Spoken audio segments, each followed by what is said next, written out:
Cada semana, Música Crítica te invita a descubrir, escuchar y disfrutar del poder de la música.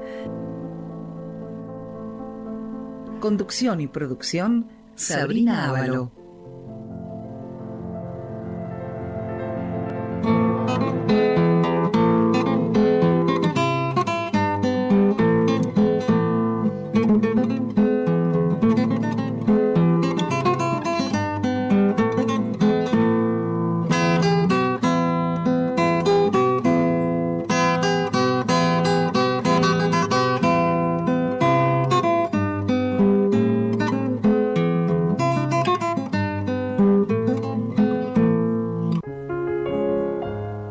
Clases de piano, Método Suzuki, para niños a partir de los 3 años. La manera más natural de abordar un instrumento. Las clases son presenciales y también en línea para familias que viven lejos o fuera del país. Ofrecemos material didáctico, visitas de observación, charlas para familias, muestras y conciertos. Para conocer más, podés ingresar al Instagram Piano Suzuki o por WhatsApp al 11 50 62 92 72.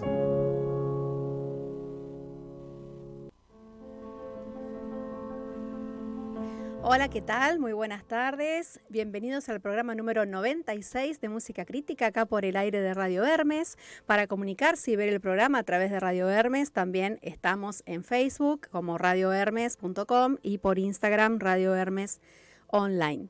El Instagram de Música Crítica es @música_crítica. Allí subo adelantos de programas, reseña de los eventos a los que asistí y momentos relevantes de los programas ya emitidos. Bueno, acá estoy comenzando el programa, como ya les dije, número 96. Hoy es 28 de abril y estoy muy contenta de recibir por vía streaming online a Pablo Sainz Villegas, que él es guitarrista español, es un gran guitarrista español que visitó Buenos Aires hace unos poquitos años nomás. ¿Cómo estás, Pablo?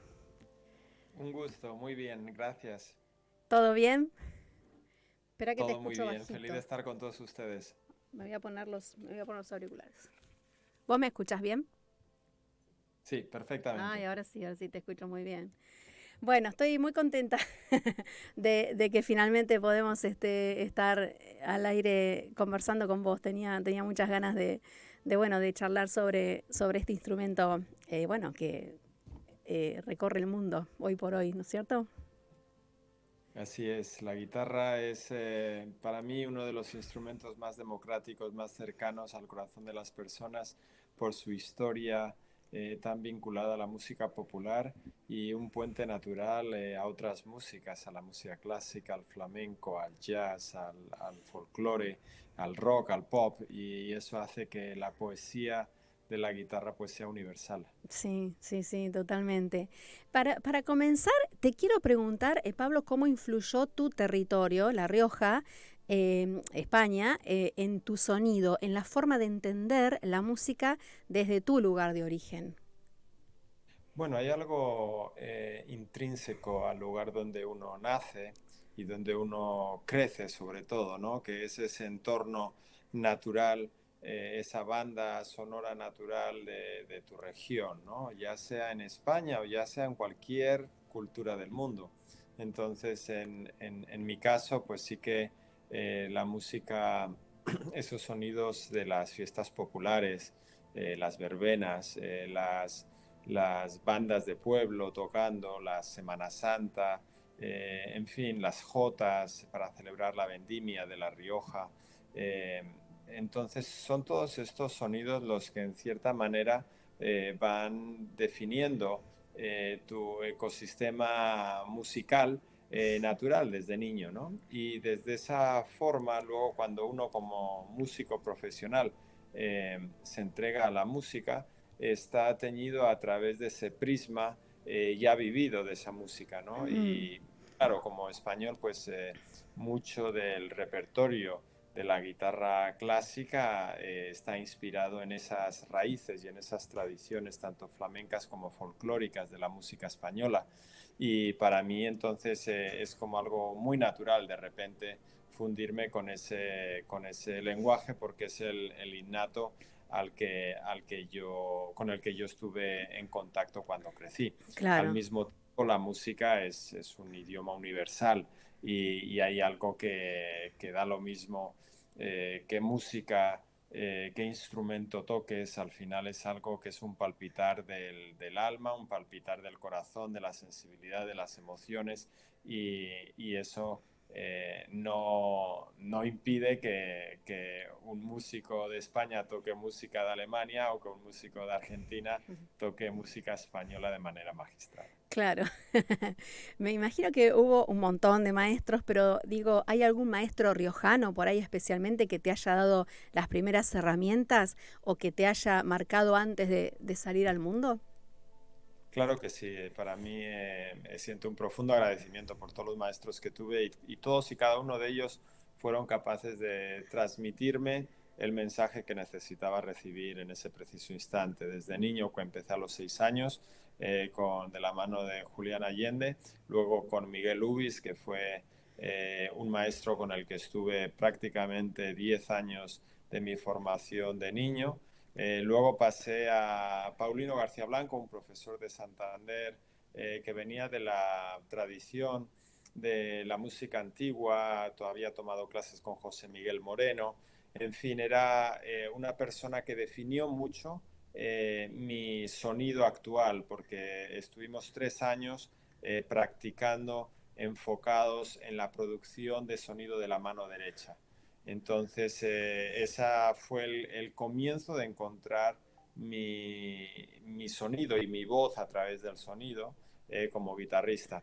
Luego en Madrid estuve con el catedrático José Luis Rodrigo, que pues, fue una institución muy importante en la historia de la guitarra universitaria, podríamos decir, en España. Después, a los 19 años o 18, no me acuerdo, fui a Alemania, estuve 5 años estudiando con Thomas Miller-Peggin y después en Nueva York con David Starobin estuve también varios años. Entonces, en cada una de estas fases fueron diferentes enseñanzas, diferentes crecimientos como músico y como ser humano también. El hecho de que fui estudiando en diferentes países también, pues eso también iba en cierta manera dejando ese pozo cultural que al final como artistas, ya seas músico, ya seas escultor o pintor, es lo única voz que puedes transmitir, ¿no? La voz que se va enriqueciendo con las experiencias vividas. Qué bueno, y por todos los que pasaste, y aparte todos, también está la inteligencia, ¿no? De como músico de poder tomar y que quede, ¿no? En el cuerpo, ese enriquecimiento de cada uno. Eso es fundamental, me Así parece. es. Y al fin y al cabo, eh, el alumno va descubriendo su propio camino a través de la guía del maestro, ¿no? No es el camino del maestro, es el propio camino del artista el que va haciendo y el buen maestro es el que sabe guiarle para que encuentre su voz como músico y como artista. Claro, claro.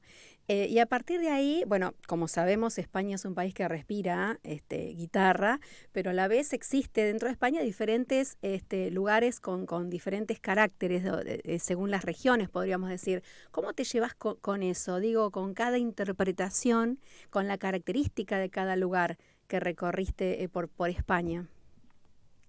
Para mí, España, por su situación geográfica e histórica, ha sido un puente natural entre África y Europa.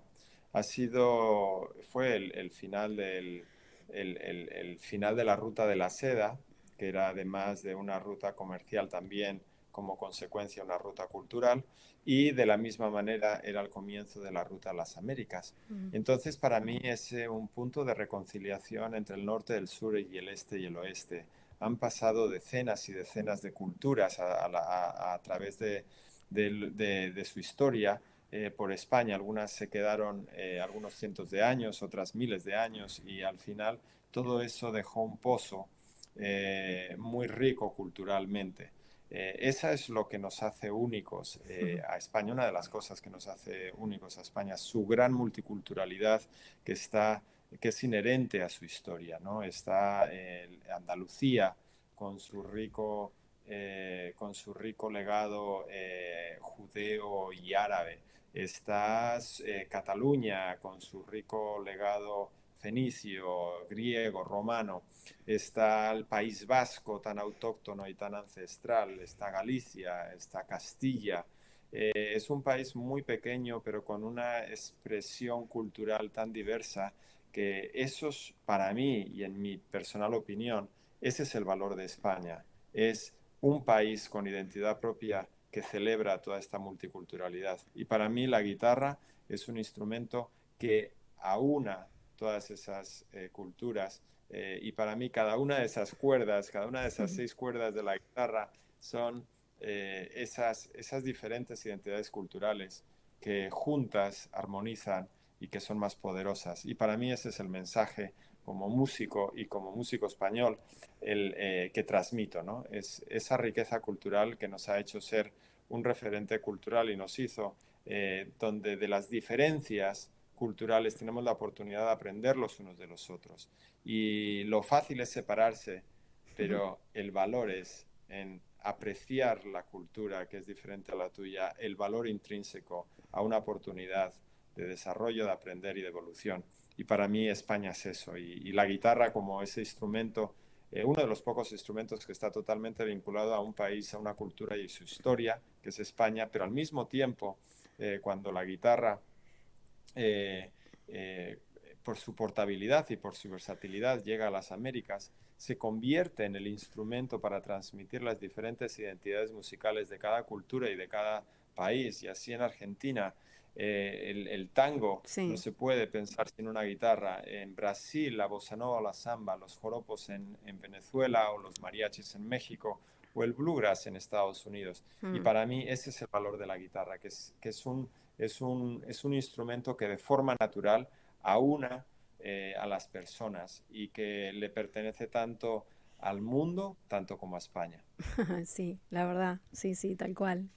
Escúchame, Pablo, te voy a nombrar algunos compositores y te voy a hacer una pregunta. Entre los compositores, como por ejemplo Fernando Sor, entre paréntesis digo el tiempo para que la gente se ubique, 1778-1839. Luego el cruce hacia la guitarra moderna con Francisco Tárrega, 1852-1909. Isaac Albéniz, 1860-1909. Joaquín Rodrigo, 1901-1999, por nombrar algunos nomás, ¿no? Para darte así como el marco. Te pregunto, ¿qué cambios evolutivos encontraste a través del tiempo y del estudio profundo de las obras de estos compositores que hiciste durante tantos años? Son todos ellos grandes compositores que ya bien dedicaron obras originales para la guitarra Mm. o se inspiraron en la guitarra, como fue Isaac Albéniz.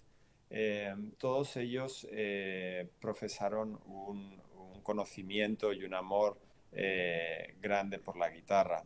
Ayudaron a la evolución técnica del instrumento y cada uno en su estética y en su marco histórico lo utilizaron como una expresión artística de la voz de la época.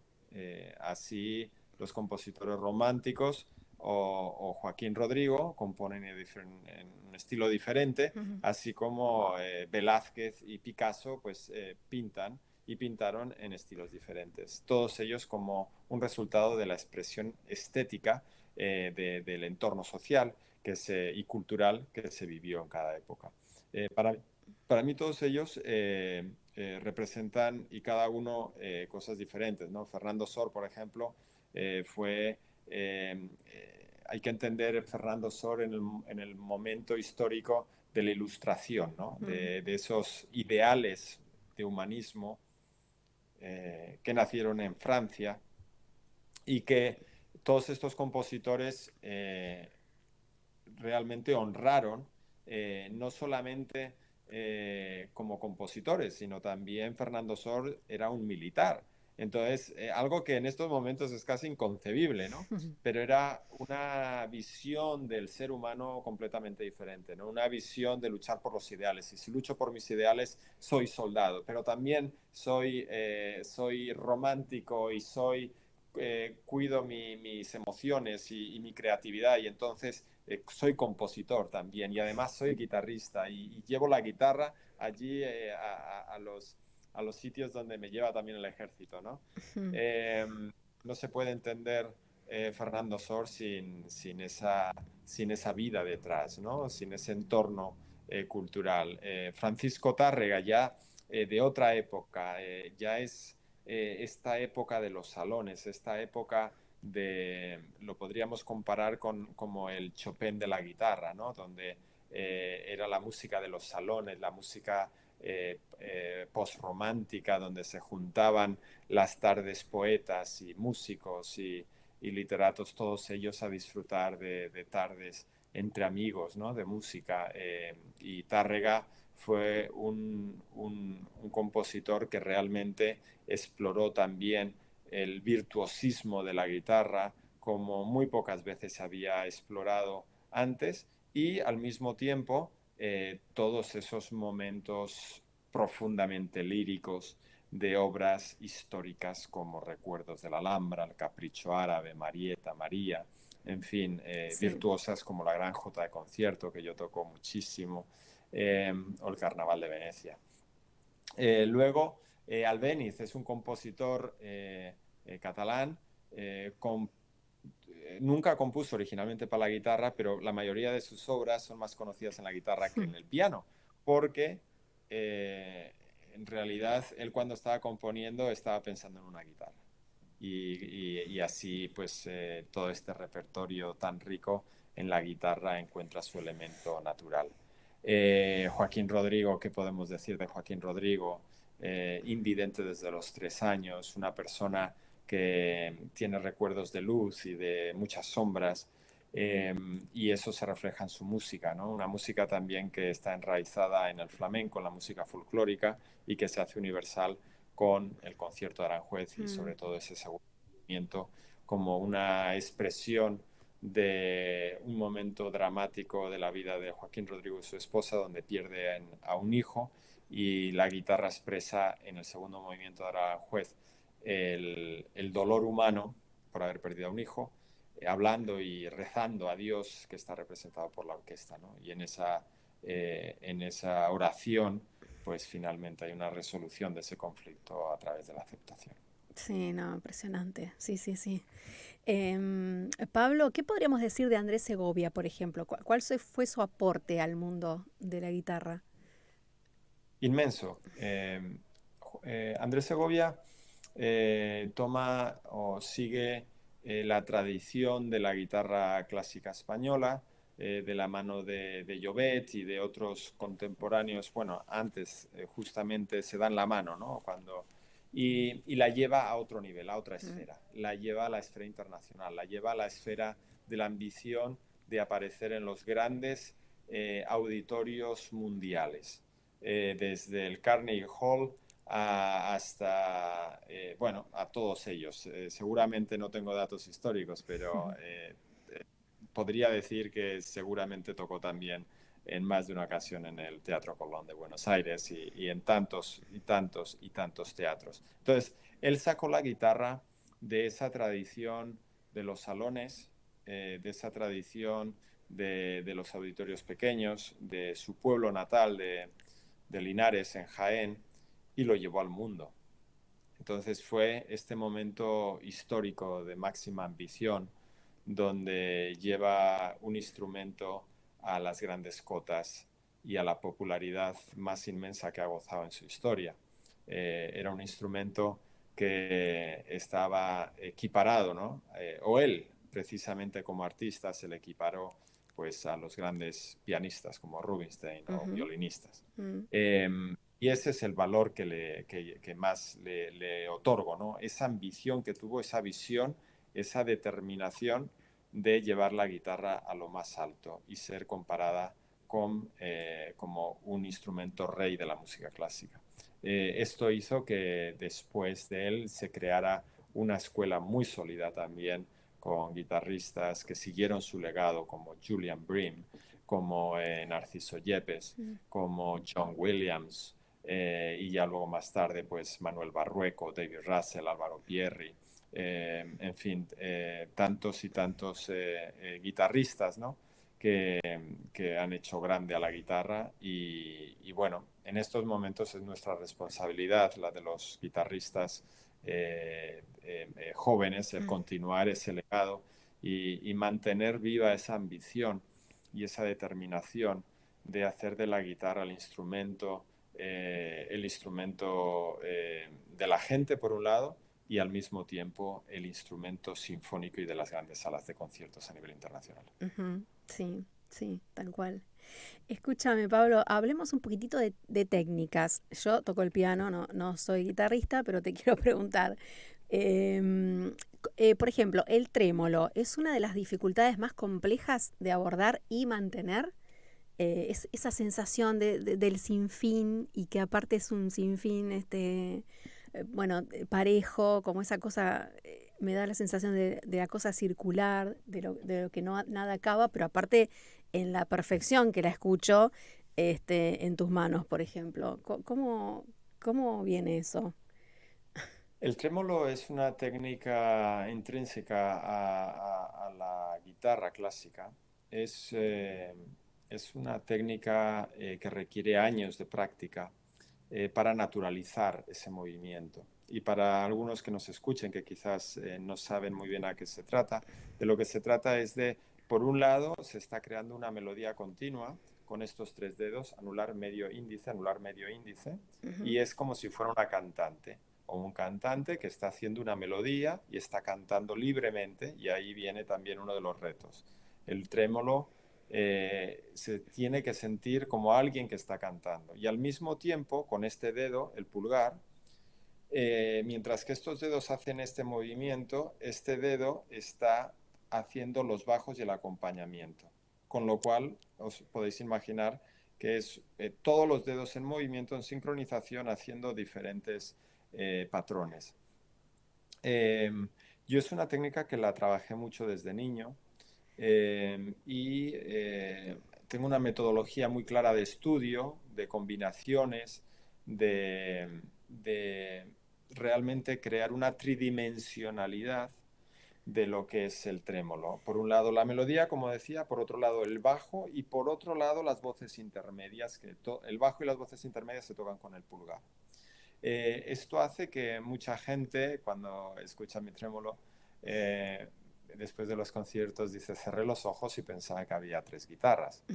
Y eso es mágico, ¿no? Sí. Como con una mano se pueden hacer esa tridimensionalidad. También los compositores han compuesto algunas de las obras más bellas jamás escritas para la guitarra en forma de trémolo. El Recuerdos de la Alhambra, que lo nombraba antes, es una de ellas. Mm. También Sueño en la Floresta, de Agustín Barrios Mangoré. Eh, También Una limosna por el amor de Dios, de Agustín Barrios Mangoré. En fin, Reverie de Regondi. Hay muchas obras históricas donde pues es muy distintivo, ¿no? Esta Sí, no. técnica. Y, Arranca Recuerdos de la Alhambra y ya te envolves en esa. No, es hermoso. Es así súper es. bello, sí, sí, sí. Pero bueno, es exigido y está bueno si alguien empieza desde muy temprana edad, ahí involucrarse lo más rápido que se pueda, ¿no es cierto? Así es. En la guitarra, básicamente, para si hay algunos guitarristas técnicos, yo afronto la técnica de una manera muy metodológica y muy racional, ¿no? Y al final ahí está el arpegio como algo natural en la guitarra, está el trémolo. Luego está el apoyado, que es cuando tocamos apoyándonos en la siguiente cuerda, y está el tirando, que es cuando tocamos sin apoyarnos en la siguiente cuerda. Mm. Estas cuatro técnicas conviene estudiarlas desde el principio de los inicios de un estudiante de guitarra y poco a poco ir naturalizando todas estas técnicas, porque luego cuando estás tocando la guitarra va a haber una combinación de las tres o de las cuatro, de las dos.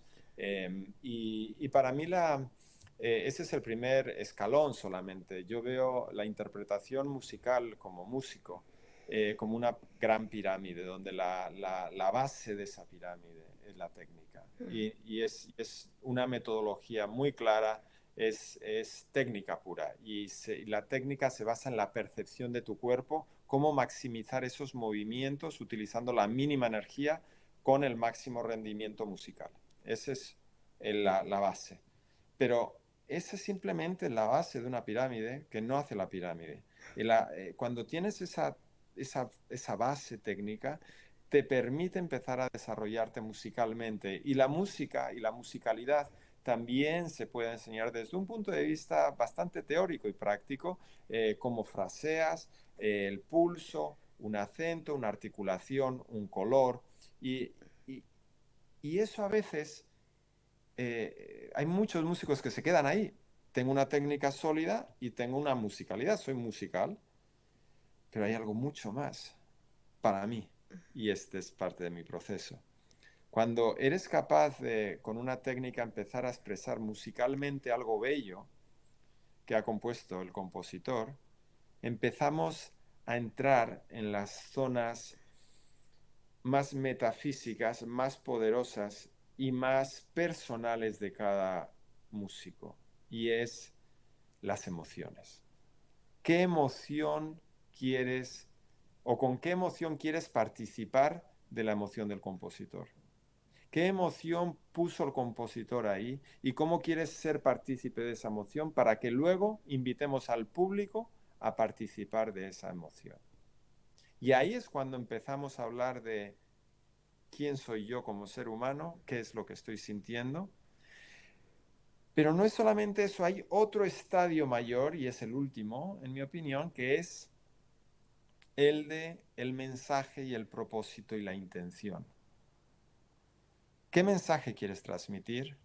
¿Por qué tocas la guitarra? ¿Por qué estás en el escenario compartiendo música? ¿Cuál es el propósito? Y es algo muy personal, muy íntimo, que no tienes por qué que compartir, o sí, porque de una manera intrínseca la música lo va a decir. Y ahí para mí es el artista que te conmueve, el artista que te transforma, quién eres tú antes y después de ir a un concierto. Y para mí esa es la oportunidad que tenemos todos los músicos y todos los artistas, es de meter un mensaje en cada nota musical y compartirla con el público. Y ya no es música bella pero vacía, es música bellísima pero además tiene un mensaje. Y en la magia de la música y la metafísica hay una transmutación en la alquimia musical donde ya no es mi mensaje, es el mensaje del que la recibe, el mensaje que está esperando recibir, el mensaje, el recuerdo, la emoción que esa música le está transmitiendo. Nosotros como artistas tenemos la responsabilidad, y ahora más que nunca, la oportunidad de recordar a los seres humanos que tenemos una capacidad extraordinaria de sentir, una capacidad extraordinaria de sentir empatía por los otros seres humanos y a través de esa empatía crecer como humanidad. Y es algo que es bellísimo y en cierta manera somos como artífices, como si fuéramos estos sacerdotes de un rito sagrado. Sí, sí, sí. Me interesa un montón esto que decís de la pirámide, porque bueno, yo me imagino que hay un montón, como vos bien decís, que quedan ahí en la base con una perfecta técnica y eso no es todo, digamos. Queda como una cosa incompleta. Es muy interesante esto que me estás diciendo. Es el principio y es fundamental. Sin esa Sí, técnica no se puede construir el resto, pero es simplemente el comienzo. claro, tal cual. ¿Cómo armas tu repertorio, Pablo, al margen de que por ahí te convoca determinada orquesta y dice, bueno, vamos a tocar tal cosa? Si fuera que te dejan libremente, ¿qué buscas en cada programación? más allá de todo esto que me estás diciendo que por supuesto va a estar, y qué cosas combinás si tuvieras que elegir el repertorio vos. Sí, como bien dices, sobre todo con las orquestas sinfónicas son las que me piden tocar un repertorio determinado dependiendo de su programación, ¿no? Ujú. Artística. En los recitales sí que tengo más libertad de proponer yo mis conceptos y ahí empiezo, o sea, siempre me pongo en lugar del público y las expectativas del público y cómo hacer un viaje al público donde empezamos de la mano y luego seguimos y vamos a explorar diferentes espacios, incluso algunos que igual nos esperaban, ¿no? Pero tiene que haber ese encuentro de expectativas con el artista, en mi opinión. Eh, Después, obras que amo, obras que disfruto, obras que son parte de mí, obras eh, que siempre he querido tocar y que no he tenido la oportunidad todavía. Y uno va ampliando así ese repertorio de sueños cumplidos, podría decir, ¿no? De esas obras que estuvieron ahí y tuvieron un lugar especial en recuerdos, en vivencias y que uno desea tocar, ¿no? Porque de esa pasión, de ese amor, pues van a nacer una sincronía natural con el repertorio, con el compositor y, por ende, con el público. Y luego, para mí es importante y lo que disfruto es llevarles a un viaje, ¿no? Al público.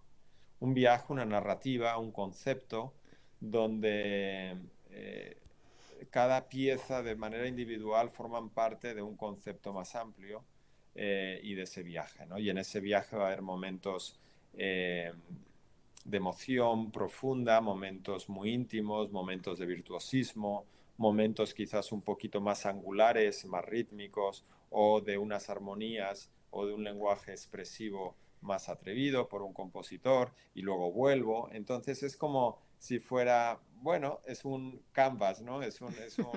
¿Cómo se dice? Es un cuadro por pintar y es un lienzo por pintar y esa es la belleza también del proceso creativo que tiene el músico, ¿no? Y es cómo artísticamente vas a curar, vas a diseñar un programa artístico.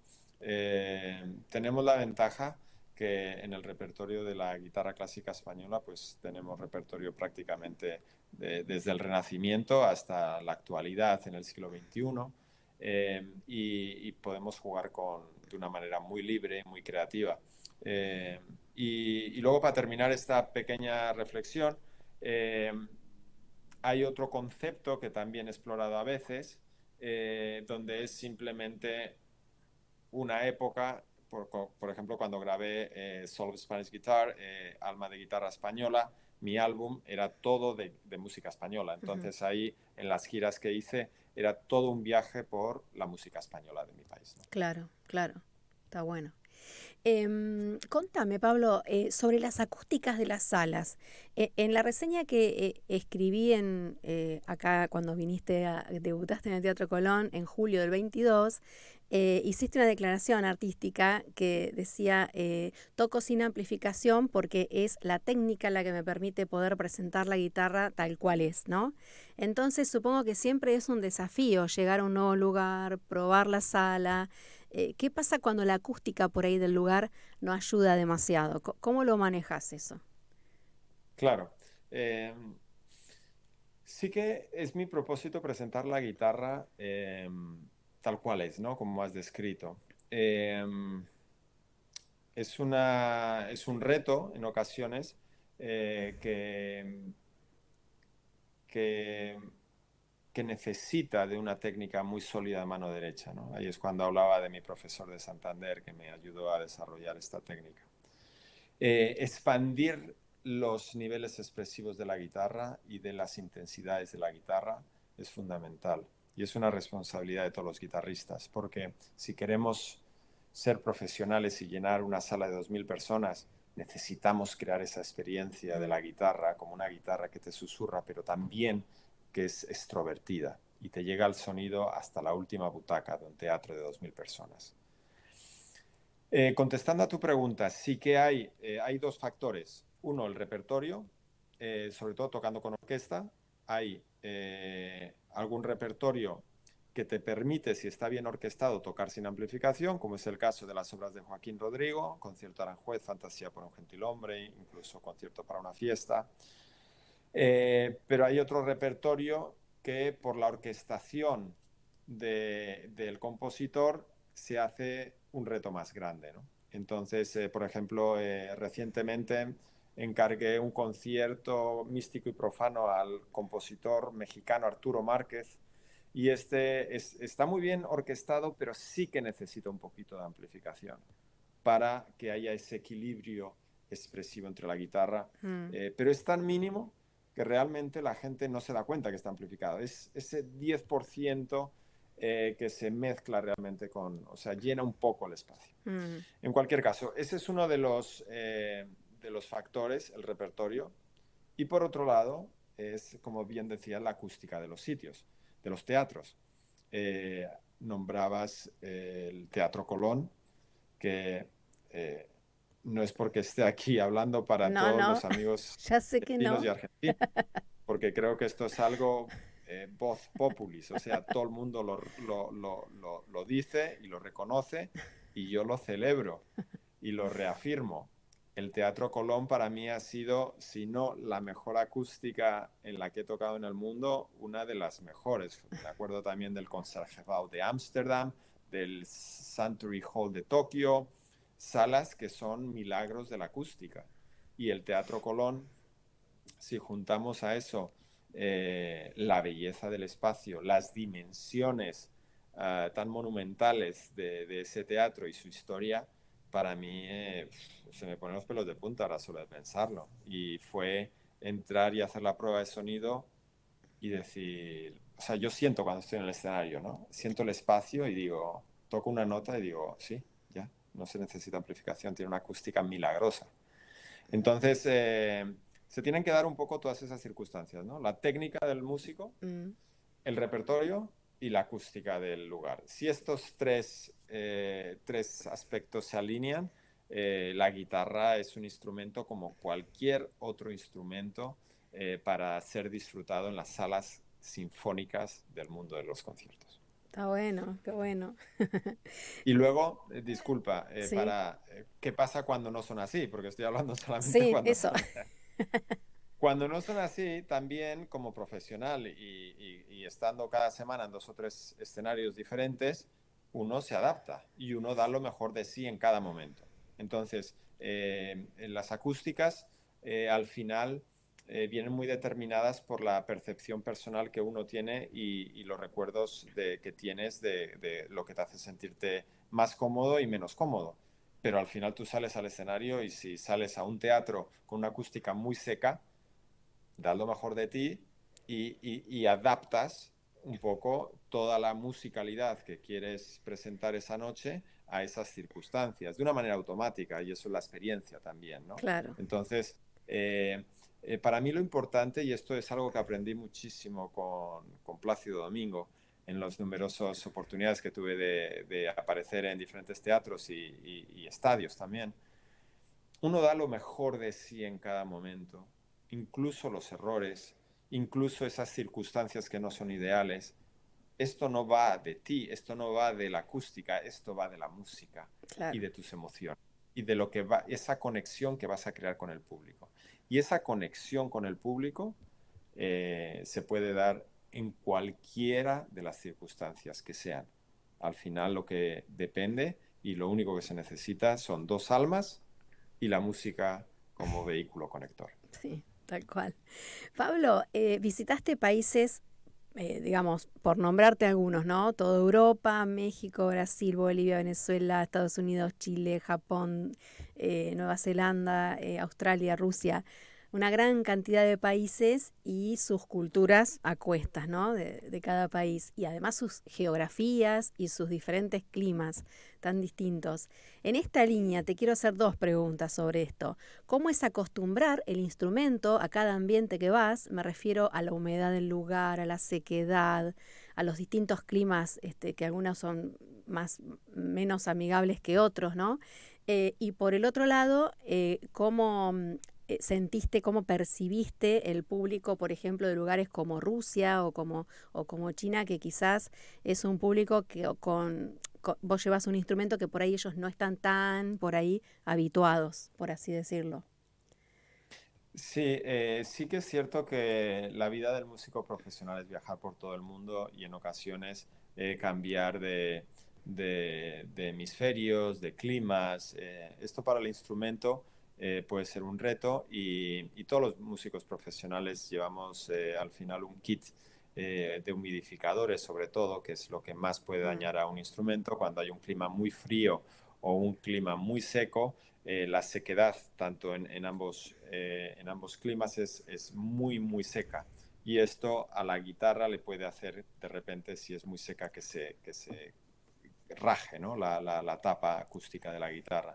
Entonces, el tener humidificadores es fundamental y cuando vas a esos climas, pues ya sabes cómo manejarlo, ¿no? mm, Eh, Mucho más allá de eso también entra lo que es el cuerpo de un ser humano como músico, ¿no? Y claro, pues somos humanos y yo digo que somos también como samuráis porque se nos ve y se nos idealiza cuando estamos en el escenario, mm. porque al final estamos creando, como decía antes, como sacerdotes, un ritual mágico a través de la música que es muy poderosa. Eh, Termina el concierto, los aplausos, los focos y estamos en el hotel comiendo un sándwich y viendo un Netflix porque a la mañana siguiente, a las 5 de la mañana, como ha sido estos últimos 15 días, he tenido vuelos, durmiendo 3 horas. Y llegando, esto fue la semana pasada, estaba tocando en la costa este, terminé el concierto a las 11 de la noche, a las 3 de la mañana me vinieron a buscar en coche, fui al aeropuerto. Esa misma noche tocaba en el estado de Washington, en Seattle, Mm. un recital y a la mañana siguiente otra vez a las 5 de la mañana para ir a San Francisco. Eh, Son retos y ahí Sí. es donde digo que somos como samuráis, porque somos guerreros en realidad Mm, de estar en los aeropuertos, muchas veces de comer mal, ¿no? Porque en los aeropuertos lo que hay es lo que hay, es comida rápida en muchas de las ocasiones, una ensalada es lo más saludable que puedes comer en un aeropuerto, mm.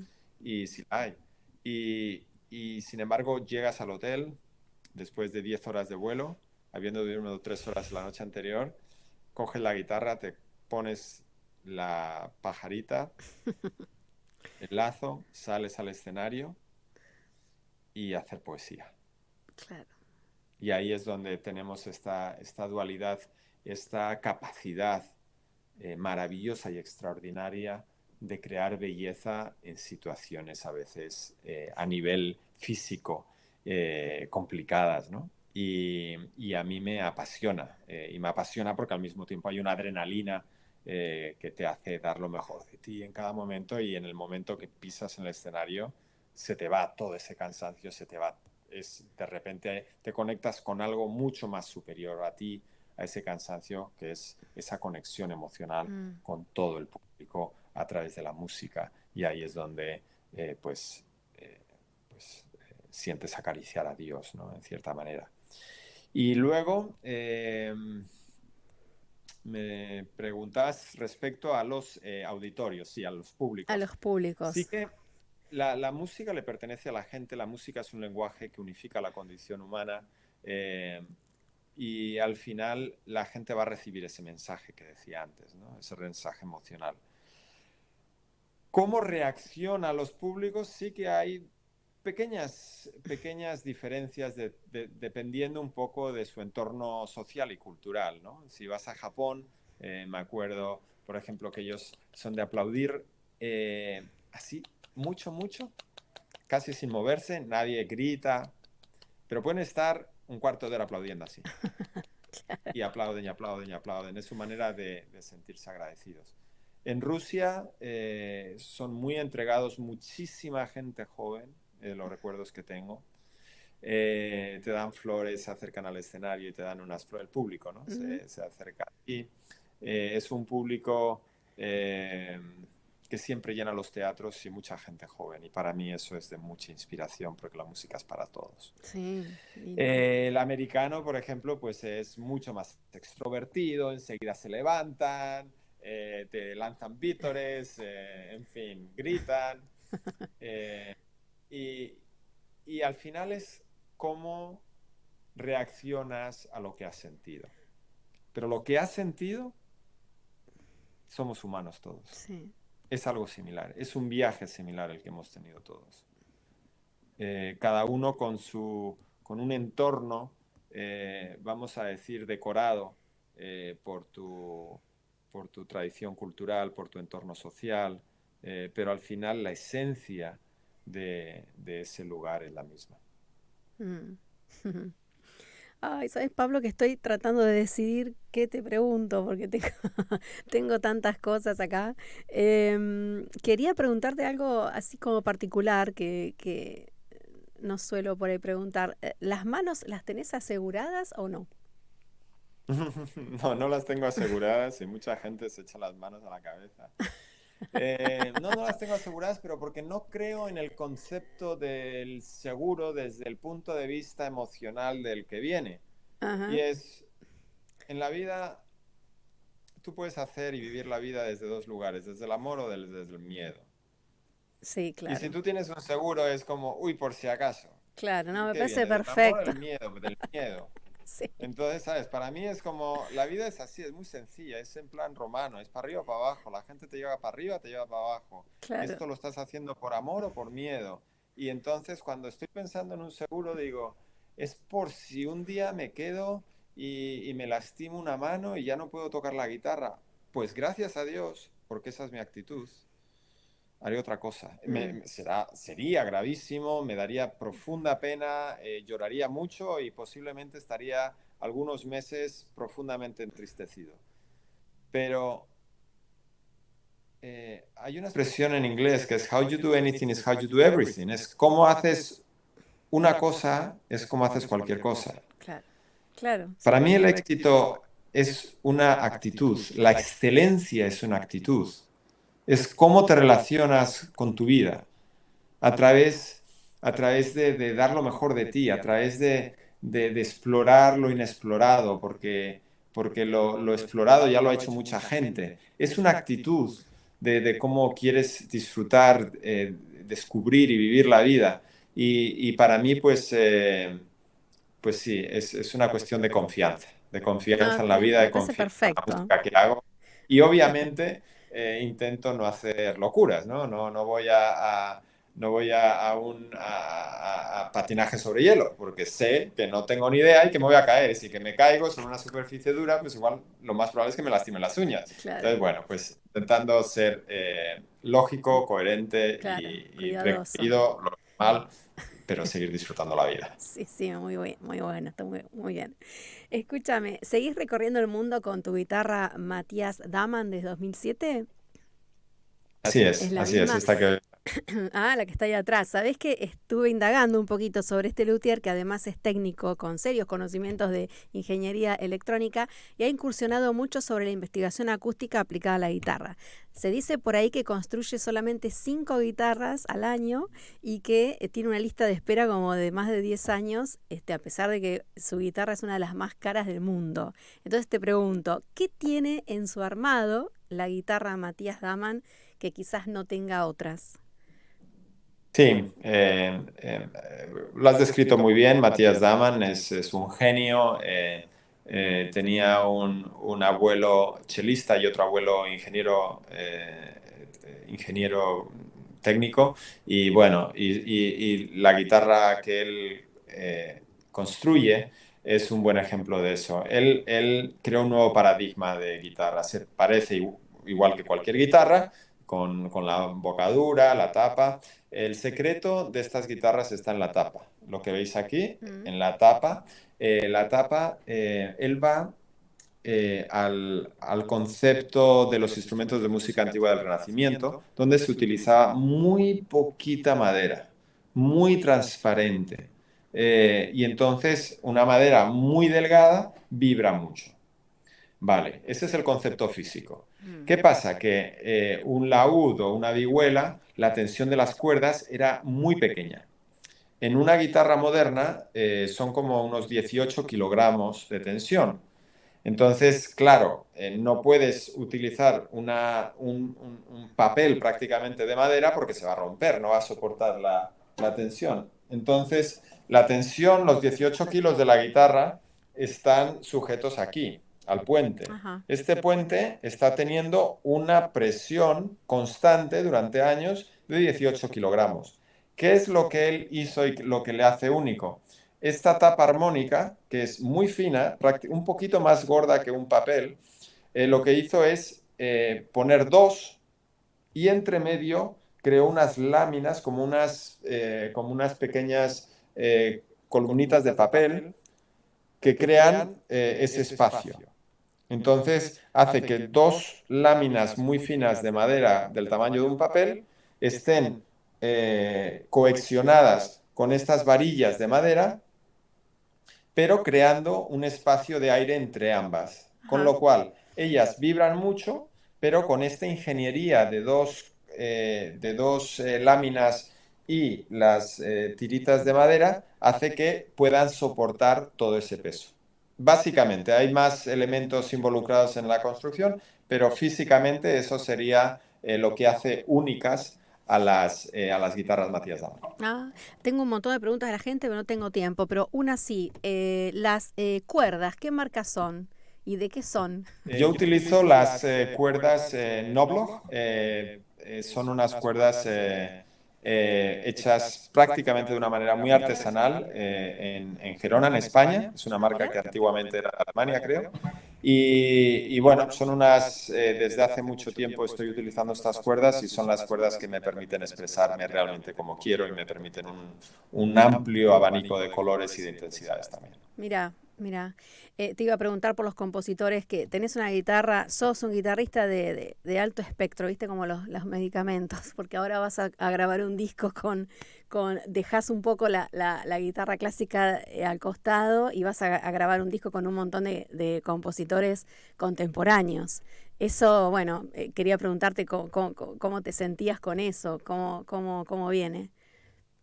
Para mí siempre desde niño he hecho mucha música contemporánea. En los últimos años es más selectivo en los lugares realmente donde me piden música contemporánea. Eh, y tenemos una responsabilidad todos los compositores, todos los intérpretes, de ser parte de ese proceso creativo, de impulsar la creación contemporánea, porque así es como se ha hecho la historia de la música, ¿no? Entonces, cada 2 años encargo un nuevo concierto de guitarra y orquesta. Cada año hay a través de La Rioja Festival, que es un festival donde soy el director artístico en mi región, en España, donde encargo una nueva obra para cuarteto de cuerda y guitarra. Y en esta ocasión, con el grupo de San Antonio, Estados Unidos, Agarita, vamos a grabar un disco íntegramente de nuevas composiciones compuestas para guitarra y otros instrumentos de cámara. Y bueno, pues es muy emocionante, ¿no? Está bueno, está buenísimo. La última cortita, ¿a qué sitio, a qué lugar recóndito del planeta que aún no hayas ido quisieras llevar la guitarra para presentarla? That's a good point.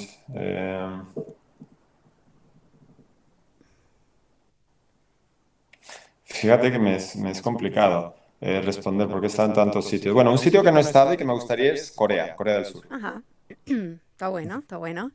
Me despido de vos, Pablo, de esta charla hermosa, agradeciéndote un montón en medio de tu gira, como vos bien decís. Están recién llegados a Boston de hace unas horitas. Te agradezco tu amabilidad, tu empatía, tus explicaciones tan claras. Son todas condiciones que se reflejan en tu guitarra, que tu guitarra es tu sonido y tu sonido tiene todo, estilo, profundidad, estética, espiritualidad. revolución, por supuesto, porque bueno, las obras, según las obras que interpretás, y lo digo con conocimiento de causa porque estuve en el Teatro Colón y estuve como en el 5º, 6º piso cuando viniste y ¡wow! Yo sé que estás muy acostumbrado, pero es ¡wow! Fue así, fue real.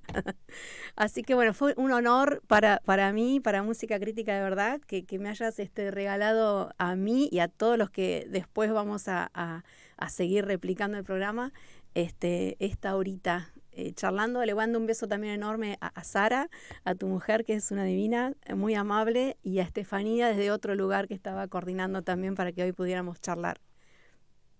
Un placer, muchísimas gracias por tu apoyo, también por ser un altavoz de la música clásica, sus valores y hacerla democrática porque la música es de todos. Muchísimas gracias a todos los oyentes y espero vernos pronto de nuevo en Argentina, un país al que amo. Ojalá vuelvas a venir a tocar acá a nuestro querido Teatro Colón. Un beso grande, Pablo, y que sigan los éxitos. Gracias, hasta pronto. Nos vemos, hasta la semana que viene.